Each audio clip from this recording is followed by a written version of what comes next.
حضرت عیسیٰ علیہ السلام کے نانا کا نام حضرت عمران تھا۔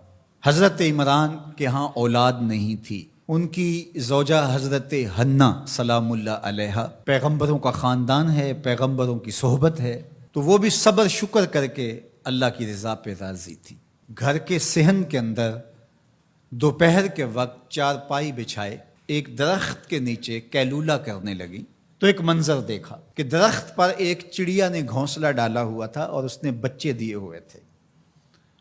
وہ کہیں سے اڑ کے جا کے دانہ اٹھا کے لاتی اور بچہ چونچ کھولتا اور ماں اس کی چونچ میں دانہ ڈال دی۔ چڑیا کے بچے کے ساتھ چڑیا کی محبت کو دیکھا تو حضرت حنہ کا دل چوٹ کھا گیا اور بارگاہ عزدی میں عرض کی، مالک تو نے جانوروں کو بھی بچے دیے ہیں اور وہ ان سے پیار کر رہے ہیں، تیرے دربار میں کیا کمی ہے اگر تو مجھے اولاد عطا کر دے۔ دل چوٹ کھا گیا، دل کی اتھاہ گہرائیوں سے دعا نکلی، عرش تک جا پہنچی۔ اللہ نے حضرت حنہ کو کرم نوازیوں سے مالا مال کر دیا۔ حضرت حنہ نے کہا، اے اللہ جو میرے بطن میں ہے میں تیرے گھر کے لیے اس کو وقف کرتی ہوں۔ جب ولادت کے لمحے آئے تو حضرت حنہ زوجہ عمران نے بیٹی کو جنم دیا تو پریشان ہو گئیں کہ مالک یہ تو بیٹی ہے، میں نے تو اس کو مسجد اقصیٰ کے لیے وقف کیا ہے اور وہاں سارے مرد ہیں، ایک لڑکی جب جوان ہوگی تو اس کو وہاں کیسے چھوڑ سکوں گی، منت میری کیسے پوری ہوگی۔ بہت پریشان ہوئی منت کی تکمیل کا سوچ کے کہ مالک یہ تو بیٹی ہے۔ آواز آئی، پریشان ہونے کی ضرورت نہیں حنہ، جو تو نے بیٹی جنم دی ہے ایسے تو بیٹے بھی نہیں ہوتے۔ اس بیٹی کا نام کیا رکھا گیا؟ مریم سلام اللہ علیہا۔ بیٹی جوان ہو گئی تو منت یاد آئی کہ اب اس کو بیت المقدس میں ہم نے وقف کرنا ہے۔ پریشانی ہوئی کہ اب 300 حجرے ہیں جن میں مرد ہی مرد ہیں، ایک تنہا عورت کیسے وہاں رہے گی؟ تو یہ سوچا کہ کوئی بوڑھا بزرگ ہو جس کی کفالت میں ان کو دیا جائے تو وہ ان کی دیکھ بھال کرے، ضروریات کو پورا کرے۔ تو بہت سارے لوگ اس سعادت کے لیے تیار ہو گئے۔ پھر قرعہ ڈالا گیا، قرعہ فال نکلا حضرت زکریا علیہ السلام کے نام۔ اللہ کے جلیل القدر پیغمبر اور رشتے میں خالو بھی لگتے تھے، کہا یہ سعادت میرے ذمہ رہی، اور چونکہ ان کے ہاں بھی اولاد نہیں تھی انہیں کہا ٹھیک ہے ہم اسے بیٹی بنا کے اس کا خیال رکھیں گے۔ حضرت زکریا علیہ السلام نے ایک حجرہ مختص کیا حضرت مریم کے لیے اور ان کی ضروریات کو پورا کرتے، کھانا دیتے۔ جب کہیں جانا ہوتا تو حجرے کو باہر سے تالا لگا کے چلے جاتے، افطار کے وقت یا رات کو گئے ہیں تو سحری کے وقت پھر آ جاتے۔ ایک دن حضرت زکریا علیہ السلام تالا لگا کے کہیں گئے کام، واپس آتے ہوئے دیر ہو گئی اور افطار کے لمحے گزر گئے، بہت پریشان ہوئے تو خیر سامان لے کے تیزی سے پہنچے اور آ کے دروازہ کھولا، وجد عندہا رزقا، تو دیکھا بے موسم پھل پڑے ہوئے ہیں۔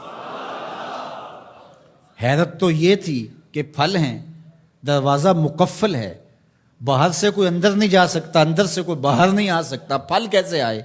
پہلی حیرت تو یہ، پھر پھل بھی بے موسم ہے۔ قالا یا مریم انا لک ھذا، اے مریم یہ کہاں سے آئے؟ قالت ھو من عند اللہ، کہا یہ میرے اللہ کی طرف سے آئے، یہ مجھے میرے رب نے دیے ہیں۔ ان اللہ یرزق من یشاء بغیر حساب، وہ جس کو چاہتا ہے بغیر حساب کے عطا کرتا ہے، اس کے لیے کوئی مشکل نہیں ہے۔ جو ماں کے پیٹ میں بچے کو رزق دیتا ہے، انڈے میں چوزے کو رزق دیتا ہے، وہ حجرہ مریم میں مریم کو رزق نہیں دے سکتا؟ اب حضرت زکریا علیہ السلام کا ذکر آپ نے سنا کہ ان کے ہاں اولاد نہیں تھی اور عمر کتنی ہو گئی تھی؟ 120 سال، اور آپ کی زوجہ کی عمر 100 سال ہوگی، تو اب تو امید بھی ختم ہو گئی اولاد کی۔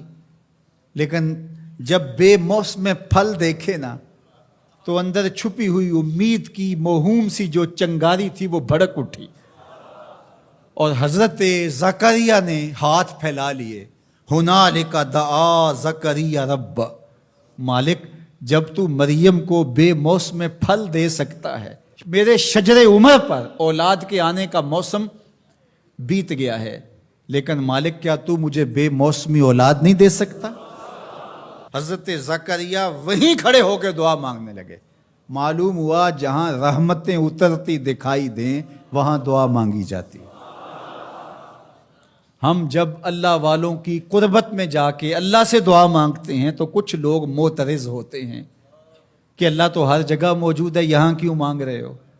مسجد اقصی پاس ہے لیکن حجرہ مریم میں اللہ کا پیغمبر دعا مانگ رہا ہے، وہاں رحمت آنکھوں سے اترتے ہوئے دیکھی. ان رحمت اللہ قریب من المحسنین، اللہ قرآن میں فرماتا ہے میری رحمت محسنین نیکوکاروں کے نیڑے ہوتی ہے. اس لیے ہم اللہ والوں کے قریب جا کے اللہ سے مانگتے ہیں، مالک تیری رحمتیں یہاں برس رہی. ہنالک دعا زکریا ربہ، وہیں کھڑے ہو کے دعا مانگنا شروع کر دی، اللہ مجھے ستھری اولاد عطا کر دے. پھر کیا ہوا کہ کہا گیا یہاں دعا کیوں مانگ رہے ہو، میرے گھر میں آؤ. کہا گیا نبی ہو کے ولیہ کے حجرے میں دعا مانگ رہے ہو، تمہیں کچھ نہیں دیا جائے گا. نہیں، سنو قرآن سنو. فنادتہ الملائکہ، فرشتے آ کے پکار کرنے لگے. کب؟